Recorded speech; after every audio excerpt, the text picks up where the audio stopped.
Good evening. This is Dr. Victor Mack, Director of Education Outreach for the Office of School and Community Partnerships, doing a re-recording of our session about a week ago on culturally relevant teaching and classroom management. Our objectives for this particular session include discussing the importance of culturally responsive classroom management and why it is necessary, providing definitional understanding of culturally responsive classroom management, and also taking a closer look at strategies for implementing culturally relevant classroom management techniques. You'll also find that this particular presentation is also in accordance with the North Carolina Professional Teaching Standards. Each one of those include teachers being able to establish a respectful environment for a diverse population of students, teachers facilitating learning for their students, and also teachers reflecting on their practice.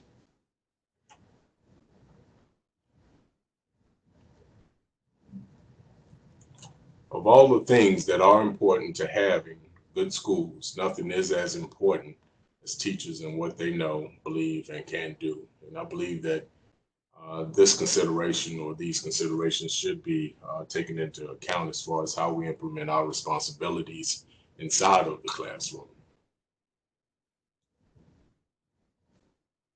I wanted to provide a scenario for you all to give me feedback on through the chat experience. Unfortunately, that's not going to be viable with this re-recording, but I shared this scenario, and I'll go ahead and read it aloud for you to contemplate as I have a few follow-up questions that I want you to consider as we continue through this particular presentation. This is called, again, the scenario. When I arrived in Walsh's room, the students were working on mathematics. The cooperating teacher was working with a group of 12 or 13 students.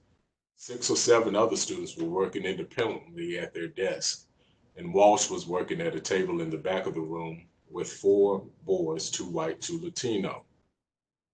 As I settled into a chair near Walsh's group, I could hear him trying to explain how to change an improper fraction into a mixed number. None of the students seemed to be paying attention to him. 2 of the boys were poking each other with pencils, another was listening to his earbuds, although he denied it when questioned about why he had his hat pulled down over his ears. The 4th boy was staring out the window. After Walsh finished his explanation, he called on one of the pencil pokers to solve a problem. The boy seemed to have no idea what to do. When asked if anyone could help, none of the others responded. Walsh gave his explanation another try. This time he stopped many times to reprimand the boys for playing, giggling, and not paying attention. At the end of the explanation, he gave the boys 3 problems to solve. None of them were able to solve the problems. "This stuff is stupid," remarked one boy. "I'm not doing this," said another, as he pushed his paper and pencil toward the center of the table. The other boys laughed. Walsh said, "Okay, let's try doing the first one together." He began explaining the steps needed to change the improper fraction. The boys were not following. Walsh's patience wore thin. "Look," he shouted, "I'm trying to teach you guys how to do this, and you're not even paying attention." Unsuccessfully, the boys tried to stifle a giggle. That was the last straw. Walsh sternly ordered them back to their seats and assigned a page from their text. The boys grumbled that they did not know how to do the problems. But Walsh ignored their complaints and told them he expected to see the problems before the math session was over. He glanced up at me. His face was red, perhaps from anger, perhaps from embarrassment, or both. End of quote. And this particular scenario was actually taken directly from Gloria Ladson-Billings, the Dream Keepers, Successful Teachers of African American Children, Gloria Ladson's introduction to the concept of culturally relevant teaching.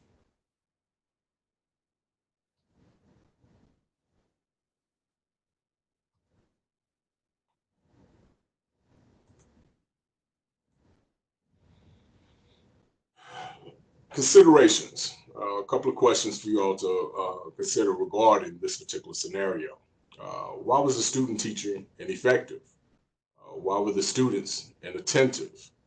What role did the cooperating teacher play in this scenario, although briefly mentioned? What steps should be taken to prevent similar outcomes during future instruction? What steps should be taken by the student teacher? What steps should be taken by the cooperating teacher? And what steps do the students have to take in order to make this productive and also to be stakeholders in the process?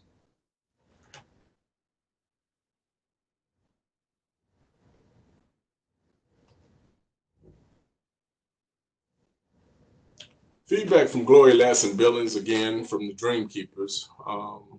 One of the biggest things that I think we ought to consider is that telling is not teaching. And throughout my career, and I've often encouraged teachers that I've often employed, that they should not simply chalk and talk the students to death.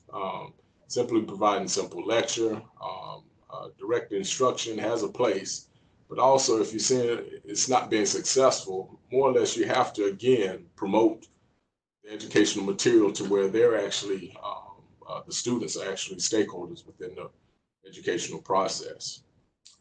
Two, when students are treated as competent, they're likely to demonstrate competence. And I think that more or less the student teacher was also hyper-focused as far as the content was concerned, and not so much as far as how the students were interacting with the material, and for that matter, receiving the instruction. When teachers provide instructional scaffolding, students can move from what they know to what they need to know. I don't think that the student teacher, again, being a novice in the classroom, was successfully building on what the students already knew, and what competencies they all could bring to this particular material, as far as how it could be more successful, as far as this material was concerned, how the students could actually demonstrate their competency within the context of this new material.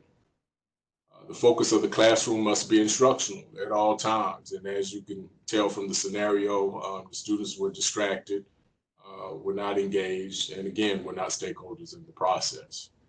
And real education is about extending students' thinking and their abilities. And again, as you'll see in a future slide, as far as that's concerned, students have to be able to see the applicability of the content and how it can affect their lives, whether it's in the context of currency or other manipulations, and how it can actually be applied to different aspects of their life.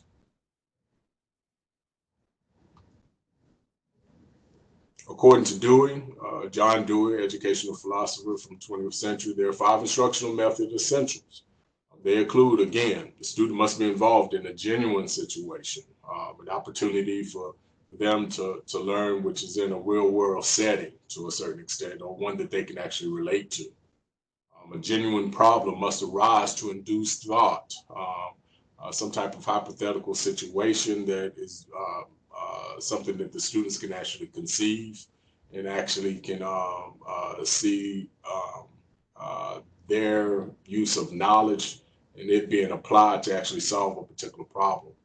The student must have the prerequisites, again, necessary to analyze the problem. And that goes back to what we shared earlier as far as scaffolding. Solutions are proposed systematically. In other words, students should each have the opportunity to either work individually or also collectively or cooperatively to work through this particular issue as far as within this particular context, converting those improper fractions to mixed fractions. And solutions are tested to confirm our hypothesis. And this is where the students can also, again, bring that scaffolding back into play and be able to apply their newly learned knowledge in such a way to where they're able to see this particular procedure being applied to other problems and seeing if they can come to a general consensus of this being a practical solution to, again, this genuine situation.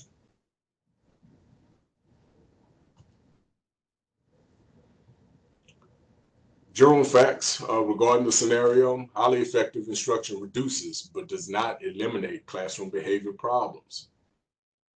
I think, again, we have to take into consideration that culturally relevant teaching, and we'll talk a little bit more about that in just a moment, It's not a end-all be-all as far as classroom management is concerned.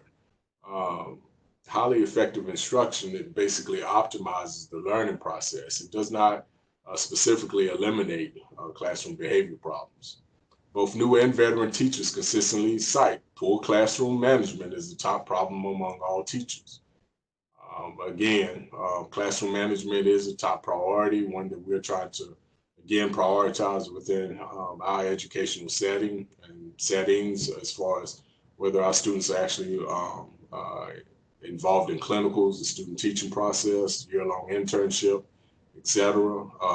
Those techniques we believe not only should be shared by our esteemed faculty, as far as classroom management is concerned, but we do firmly believe, and that's why we do believe our students need to be involved in the clinical process, because there's much to be learned as far as the current classroom, what they can actually get from practicing teachers, as far as how it can also be something that can further develop them as future educators.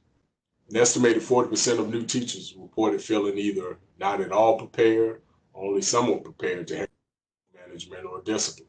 And I think, again, that speaks to, again, receiving or being able to go into today's classroom and being able to see what current practices, how they're successful, how some are unsuccessful, and being able to eliminate some of the pitfalls that many new novice teachers actually encounter once they get their own classroom.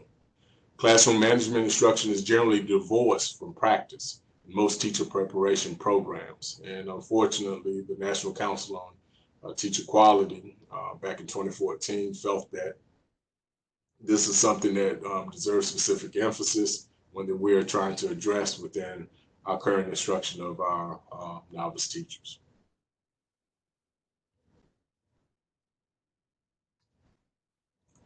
Diversity in the classroom. Again, you'll see this Venn diagram, and you'll see the intersectionality between ethnicity, race, nationality, and social class. And as you'll see also in the next class, that diversity in the classroom is really multifaceted. Um, Other considerations include development, gender, geographic region, religion, modalities, abilities, and disabilities. With a diverse population within our classroom, each one of these students bring a unique set of not only skills, some deficits that have to be addressed within the context of the classroom. And these considerations are all topics that whether it be the novice teacher or the experienced teacher, have to take into consideration as far as being able to optimize learning. We feel like this is very important. And so if we're going to talk about culturally relevant teaching, we do have to take into consideration what is culture. And so as you can see here, we believe that culture is consisted of behaviors, beliefs, routines, rituals, language, communication styles, social practices. And I believe that each one of these in particular, or each one of these topics actually intersect as far as how individuals, again, have those social interactions, how we gain takeaways as far as those social interactions and apply them towards future knowledge, other interactions with individuals, and even within the context of pedagogy. So what should you do when you have students from different cultures in your classroom is our next consideration.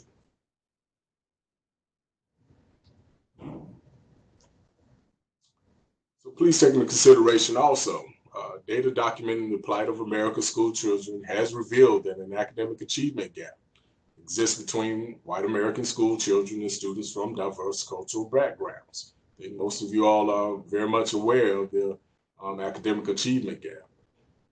This trend shows that students from diverse cultural backgrounds do poorly in school.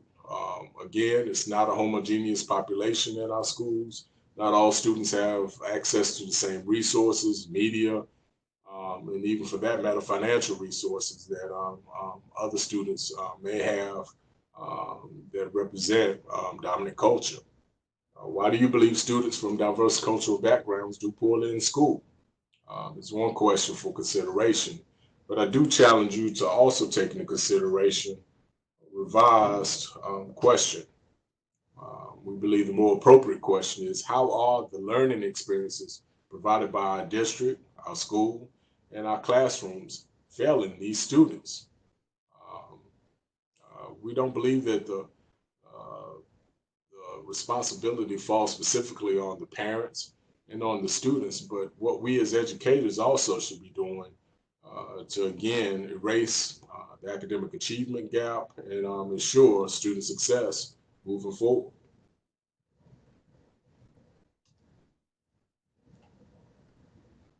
I think most of you all are aware also that there is a shifting landscape. The demographics of the United States is changing. Minorities will be the majority by 2050.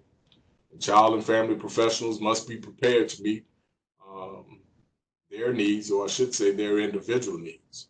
In particular, we must provide positive knowledge about other cultures, taking into consideration those list of aspects as far as culture is concerned within the context of our curriculum and instruction.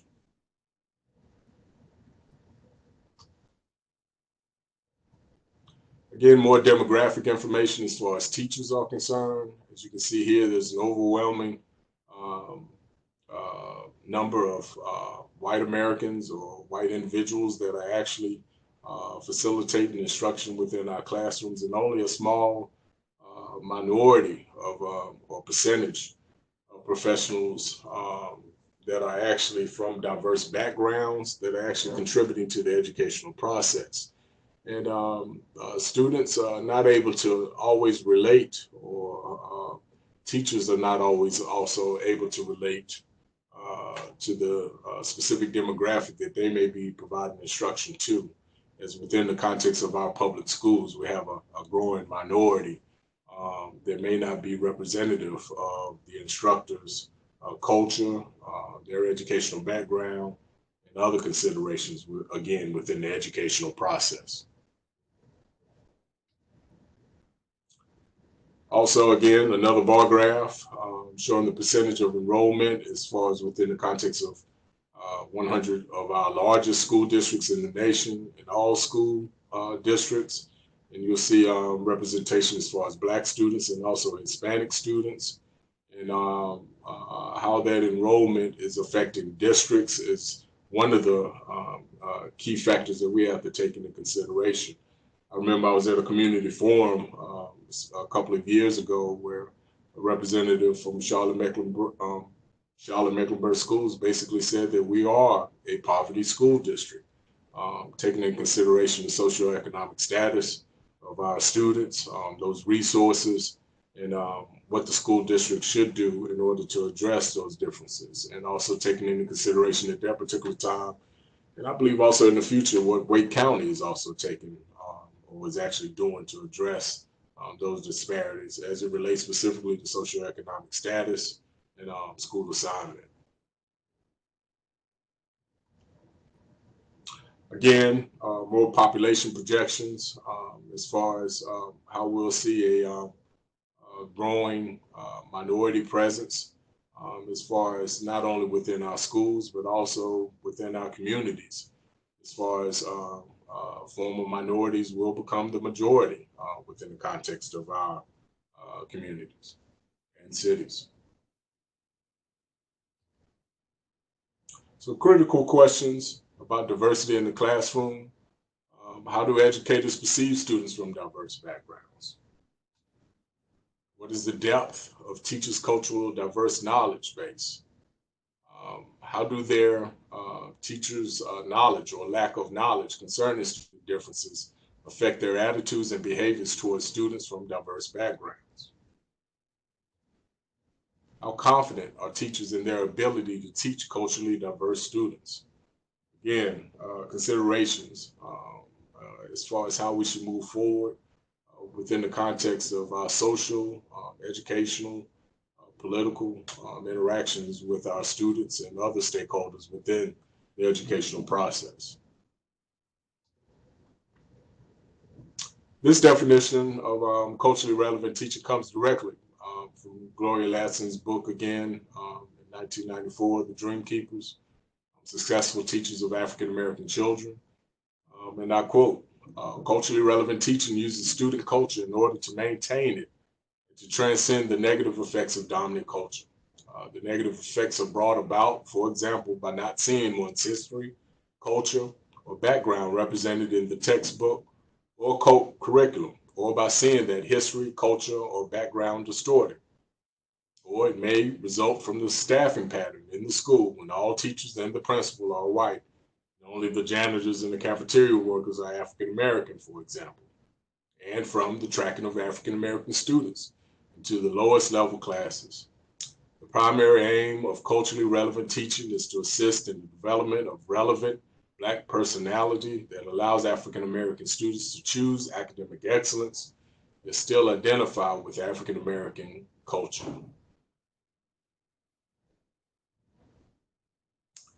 And this definition, again, has expanded as far as that's concerned to other groups and other traditionally disenfranchised groups as far as the educational process.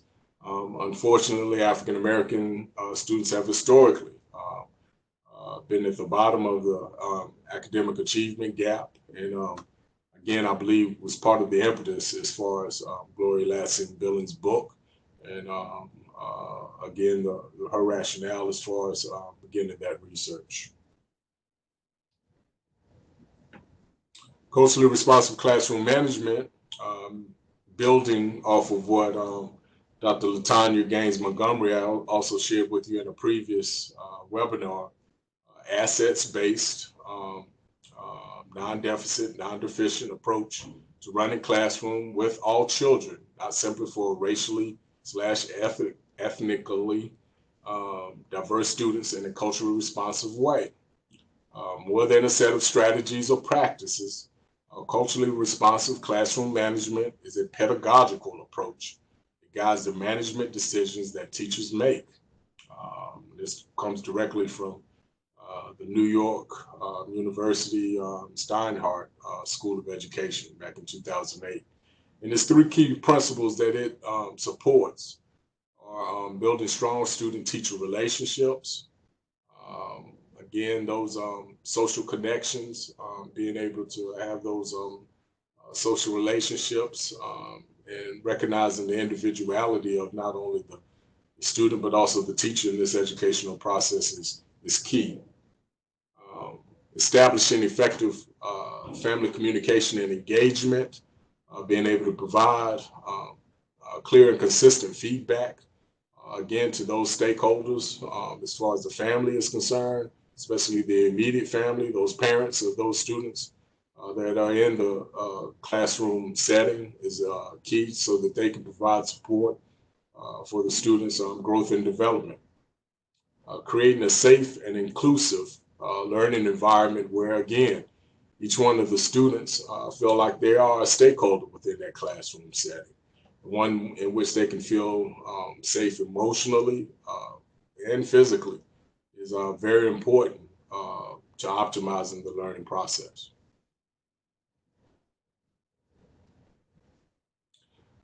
Culturally responsive classroom management is not classroom discipline again, and we kind of touched on that a little bit earlier in the presentation.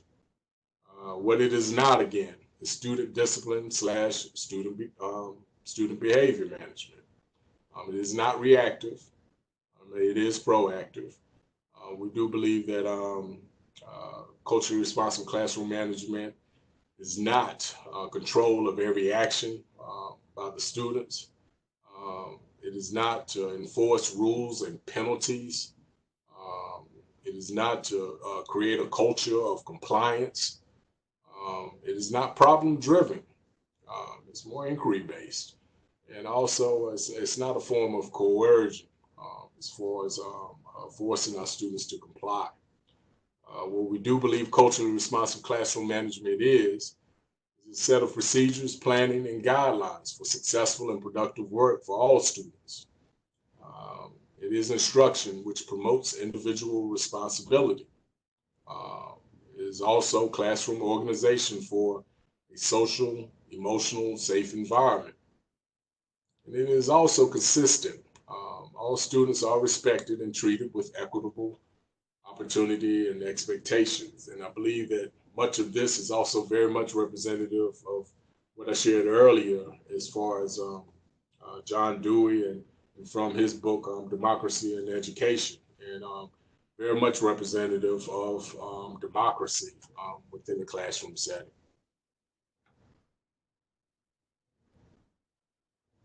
Again, I want to emphasize that culturally relevant teaching is not a checklist of things for you to do as educators. It is not a one-hit wonder as far as injecting rap or hip-hop music within the context of a particular lesson or lessons. It is not allowing students to dance on a consistent basis or even in individual settings as far as that's concerned. We do believe that culturally relevant teaching is not just for your students of color. It also benefits white students too. That interaction between minority students and those of dominant culture is very important to gain an understanding as far as similarities, differences, and being respectful of those individual talents that each student bring to the classroom. Unfortunately, food, heroes, holidays, and dress is sometimes brought into the classroom under the guise of culturally relevant teaching. That is not always the case. Again, we can't rely on Cinco de Mayo and Black History Month and other holidays to be our clear representations or consistency as far as culturally relevant teaching in the classroom. Culturally relevant teaching is not a means for you to have to become an expert about each race and culture in your classroom. Again, we want to stress that at the core is being respectful of what each one of those individual students bring to their classroom, how to optimize their learning, and being able to nurture those relationships, again, to optimize their education. Culturally relevant teaching is not a confirmation of stereotypes of racially/culturally diverse students. Again, some believe that what we just spoke about earlier, as far as the bringing in of food and the identification of heroes, again, and specific holidays and dress to reinforce historical stereotypes as diverse students should not come into play here as far as culture relevant teaching and how it is actually implemented during the course of instruction. So just to give you a brief opportunity to reflect, is classroom management universal? In other words, if you go from one classroom to the other, should classroom management be very similar as far as how it's actually implemented within the context of that educational setting? And how can we begin to see classroom management more so through a cultural lens to, again, take into consideration what each one of those individual students, as far as their talents, their challenges, and their individual personalities can influence classroom management.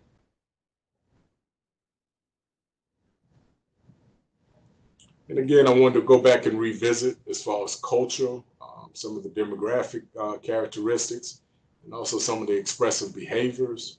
Within the context of demographic characteristics, we do have to take into consideration gender identification, their citizenship status, individual personality, socioeconomic standing, their place of residence,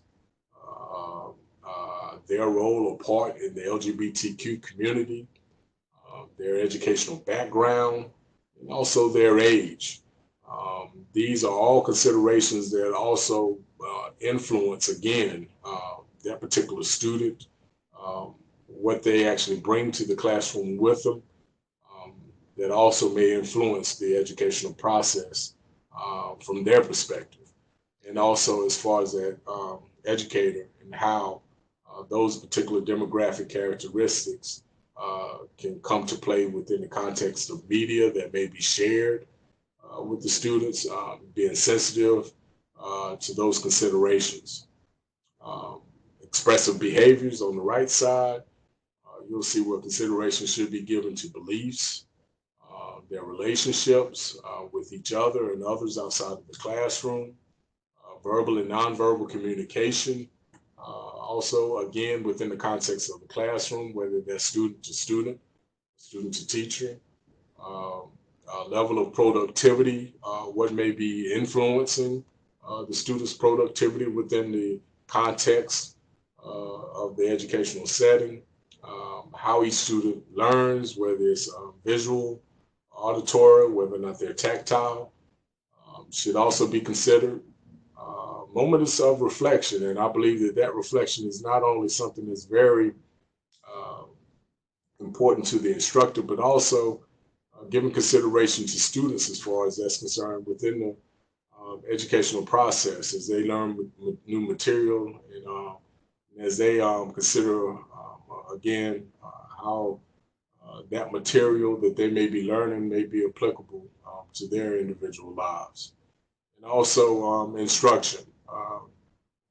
As we all try to encourage not only teacher and student, again, relationships as far as the educational process, but how each student is actually responsive to different forms of instruction within the classroom setting.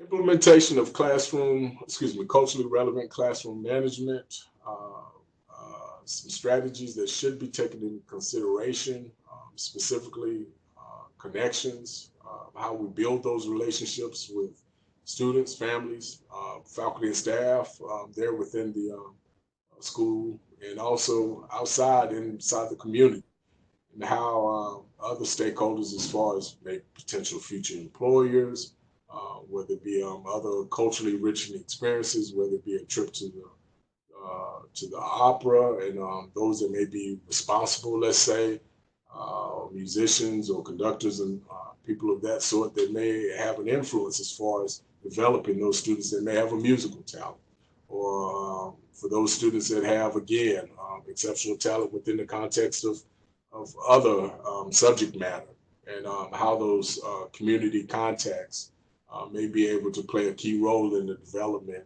nurturing of those particular interests, and how those students may move forward. Conscious caring, authentic self-awareness, and cultural competence is also very key as far as not only with the instructor, but also as we also try to promote that cultural competence amongst the students as far as cultures that are different from themselves. And again, what each individual student brings to the table. Teachers do have to be consistent, as we all know. Expectations, opportunity, instruction, assignments, and discipline. Students should also be able to depend on this consistency as they take into consideration expectations within the classroom, and how they can optimize their learning experiences. Co-construction. Again, I believe that this is again where the scaffolding that we mentioned earlier comes into play. Classroom expectations, rules, assignments, non-negotiables are necessary for school safety. However, when possible and appropriate, students should have some say, and again, reinforcing that democracy within the context of the classroom setting. And also content and curriculum. Utilize the experiences, ethnicity, and cultural background of students and their families in instructional planning, and also practice. We also have to take into consideration counter narratives. We do want to promote each one of our students to be able to think critically and promote critical thinking, whether it be within the context of other media outside of the classroom, inside the classroom, and how that particular media and subject matter may influence their particular lives. We have to allow for personal cultural artifacts and products to become part of the classroom: bulletin boards, displays, newsletters, music, production, etc. And contemplation, a lot of time for self-reflection of expectations, biases, relationships, interactions, instructional planning, and delivery within the context, again, of the classroom. And I provided another scenario here. This one's a little bit longer. I wanted to share this with you as just a model of what I believe culturally relevant classroom management exemplifies within this particular context. And also another scenario just for reflection and consideration. So again, and as the title states, a perfect class, this is somewhat reflective of current sound bites within the media right now. But also I believe that towards the end of the scenario, you'll see why I chose this particular title. And again, this also comes from Dr. Gloria Ladson Billings' book, The Dream Keepers. And I quote, "Studying Charlie Pippen by Candy Dawson Board. The novel is about an 11-year-old African-American girl who attempts to win the approval of her father, a decorated Vietnam War veteran, who has buried all his feelings about the war within him. The girl feels alienated from her father and wants to find a way to reach him. And her students are about 20 pages into the book. There were 29 students in the class, 20 African Americans. When the student who was reading finished, an African American boy, Jerry, asked, "Is she, the story's protagonist, going to stay 11 years old in this book?" Lewis responded with a question. "What about in Driving Miss Daisy? Did the main character stay the same age?" The students responded in unison, "No." And the teacher asked, "How do you know?" Jerry, one of the students, "Because she was using one of those walking things when she got old." And the teacher, "Do you mean a walker?" Jerry, "Yeah, and then she was in the old folks' home." And the teacher again asked, "Can you see without a video?" And Calvin, one of the students, and another African American boy, responds, "Yes, you can see when you're reading." So we'll see how old Charlie is in this book. And the teacher reminded the students about a previous discussion about connotation and denotation and said, "Remember, we said hungry makes you think one way, but famished makes you think another way." Calvin asked if the discussion could go back to talking about the book, and the teacher encouraged him. "She got feelings her dad doesn't understand, and he got feelings she don't understand." And the teacher asked, "Do you know anybody who ever feels like this?" Calvin, the student, responded, "Me," and drew a Venn diagram to represent similarities and differences, or difference between Calvin and the characters in the story. You have your own video of your entire life in your head. Every time you read, you get an image of who the story connects with your life. Do you want to get back to the story? Yeah, the class says in unison. The third boy began to read. When he finished, Lewis said, "Close your eyes on your video." She then reread a section of the book describing the mother in the story. "How can you relate this to your life?" One of the African American girls commented, "That's just like when I kissed my mom." Students took turns reading the passages from the book. For some, this was the first chapter book they'd read in school. Some of these slower readers had trouble with some of the words. Lewis encouraged them and urged other class members to help. "Remember, we're all a team here. We've got to help each other." When Charlene, an African American girl, asked a question about a dispute the main character had with her father, Lewis suggested the students role play to understand better. Two students struggled a bit with the role play. Two others gave it a try, and a round of applause from the rest of the class. after the role play and asked, "What do we know about Charlie's dad?" Class erupted with excitement. Many wanted to contribute. Lewis began to develop a character attribute web on the board. As the students became more excited, she encouraged them to settle down by explaining which part of the brain they were using. "We're not in the limbic," she pointed to a bulletin board diagram of the brain. "We're in the cerebellum. Let's not deteriorate into reptilian." "Okay, you now have 2 minutes to talk with someone about other attributes of Charlie's dad." When the 2 minutes were up, many students contributed to the attribute web and filled the board with the students' responses and shouted, "That was perfect. You're a perfect class. If you're perfect, raise your hand." 29 hands were in the air. For your consideration, what instructional methods were used? How did the teacher encourage student participation? What student-to-student interactions took place? And how was this instructional lesson reflective, not reflective, of culturally relevant teaching?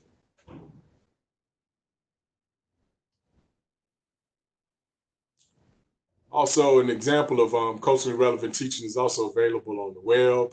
You'll see where this particular instructor, Genevieve Urca, demonstrates, again, culturally responsive teaching, classroom management at this particular YouTube link. And I would ask for questions here. But I do want to also take this time to thank you for your time and attention. I also want to express my appreciation to three colleagues, Dr. Tisha Green, as far as providing this opportunity to share this research as far as culturally responsive teaching with you all, and also for assistance from Dr. Tia Starker Glass and also Dr. Betty Ray Butler as far as their assistance with also helping me with putting this PowerPoint together. Please feel free to contact me if you have additional questions as far as this presentation is concerned. I can be reached directly via email at V as in Victor, B as in boy, Mack, M-A-C-K, at uncc.edu. Again, that's VBMack at uncc.edu. Thank you, and I look forward to future collaborations with you